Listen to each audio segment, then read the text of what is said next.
I really didn't want to go, but I didn't have the heart to tell him. He looked so excited, his greenish eyes sparkling. Our relationship wasn't working. I'd known it for some time, and I believe way deep down he knew it too, even though he seemed content in a state of denial. I guess I was mildly in denial too. It's never easy to hurt someone. I was nervous about spending a week at his parents' house. I was excited to see Chicago. I just hoped I wouldn't want to throw myself out of a window before it was all over. We were boarding the plane. I'd been very quiet, and surprisingly he was letting me be. We'd always had trouble in this area, and I was glad for the respite from his whining, no matter how brief it would be. Part of me hoped Drew would decide to stay in Chicago and not come back to New York, but I knew that wouldn't happen. The plane was tiny, and that made me nervous. It kind of reminded me of that episode of The Twilight Zone where those ape-like gremlins were on the wing of the plane. Before I knew it, we were seated, and I felt like a death row inmate on his last walk. I pulled my sleep mask over my eyes, not because I was sleepy, but to avoid any conversation with my boyfriend. I closed my eyes for all of 30 seconds when I felt a brush against my arm. I was instantly annoyed, thinking it was Drew trying to get my attention. "Excuse me," said a deep voice, "are you okay?" I started to nod, but I wanted to see who the voice belonged to, so I pulled the mask off my eyes. I almost gasped as I stared up into a pair of piercing blue eyes, accompanied by a warm smile. He was dressed head to toe in various shades of blue, a flight attendant. I was getting ready to write him off as gay, but something told me not to be so quick to judge. "I'm fine." The smooth caramel of his cheeks folded into two dimples as he smiled warmly and went back down the aisle. Dimples were a weakness of mine, and a brown man with blue eyes was indeed a beautiful rarity. At least it would make for something nice to think about during the flight, I told myself. As sure as hell would not be thinking of Drew unless it involved ways to break free of him. Henry, that was the flight attendant's name. I paid extra close attention when he demonstrated the safety procedures. I imagined that if I was drowning, his strong arms would save me. I watched him demonstrate the proper use of the seatbelt, and I imagined him securing my wrists with the belt as he had his way with me. When he placed the oxygen mask over his lips, I imagined that he had covered my lips with his. And when he used his fingers to motion to the emergency exit, I almost shuddered in my seat, thinking of how those fingers might feel pressing into me.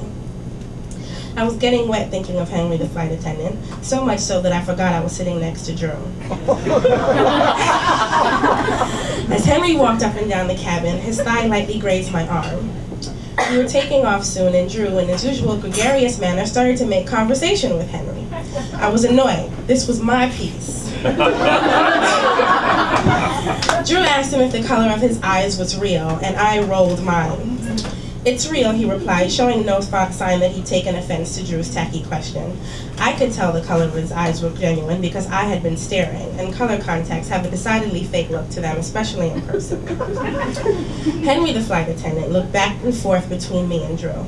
"So you're headed to Chicago?" he asked. "You live there?"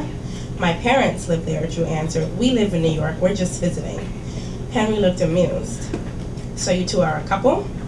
Drew smiled widely, and I almost felt bad. "Yes." "Aw," Henry answered, looking straight at me. It wasn't a, "oh, how cute you two are adorable together" kind of aw. It was a, "I feel badly for you. Come let me show you what a real man is like."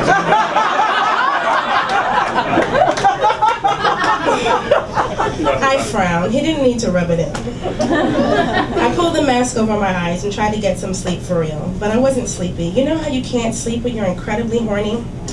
My thoughts kept drifting to Henry, the flight attendant, his smooth caramel skin, his deep silky voice, his wonderfully strong-looking hands, and his ass, because yes, I looked. The blue uniform pants complemented his behind in a lovely way. I looked over at Drew. I would have sucked my teeth out loud if I hadn't caught myself. Later, Henry came walking down the cabin with his beverage cart. "And what can I get for you, miss?" he cooed. "I'll have a ginger ale." When he handed me the cup, his fingers accidentally brushed mine. Now he was certainly flirting with me. This had to stop because it was only aggravating my condition.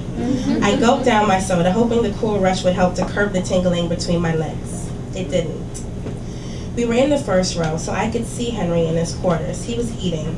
He must have felt me staring at him because he looked up from his plate, put down his utensils, and leaned back in his chair, eyes on me the entire time. He smiled a disarming smile, and held my gaze until my eyes traveled lower and stopped on his lips just as he was bringing the lower one between his teeth. The smile widened. It was a look that said plainly, "We both know I could make you faint with pleasure." My breath caught. I glanced over at Drew, who was in his own world, happily listening to his iPod. I decided I needed to go to the bathroom with the intention of getting myself off. Maybe after the release I could sleep, and maybe I'd stop salivating every time I looked at Henry. I hurried to the back of the plane. The back room was occupied. Shit, I thought. It was only a few minutes, however, until the passenger came out. I went in and closed the door behind me. I undid my fly and slid my jeans down around my ankles. I dipped a finger into my pussy. I was soaking wet. I brought my finger to my nose and inhaled. I was intoxicated by the scent. I licked my finger and then circled it around my clit, letting out what I hoped was a barely audible moan.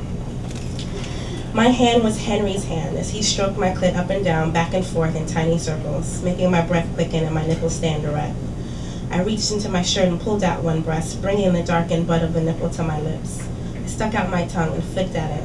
My tongue was Henry's tongue, warm, hungry. I kept working at my clit with my other hand, and I was shuddering, seconds away from orgasm when there came a knock on the door. "Are you okay?" It was Henry's voice. "I'm fine," I said, and straightened up quickly. "I'll be out in the field." I was excited to hear his voice and at the same time annoyed by my thwarted orgasm. I felt myself blush and wondered if he knew what I was doing. The thought excited me and I quickly went back to work. I imagined opening the door and seeing him standing there. I'd make a move as if to push past him, and then he'd catch my wrist in his hand and bring it to his nose. I'd feel his dick move in his pants. That's how closely to me he'd be standing. And then before I knew it, he'd push me back into the bathroom.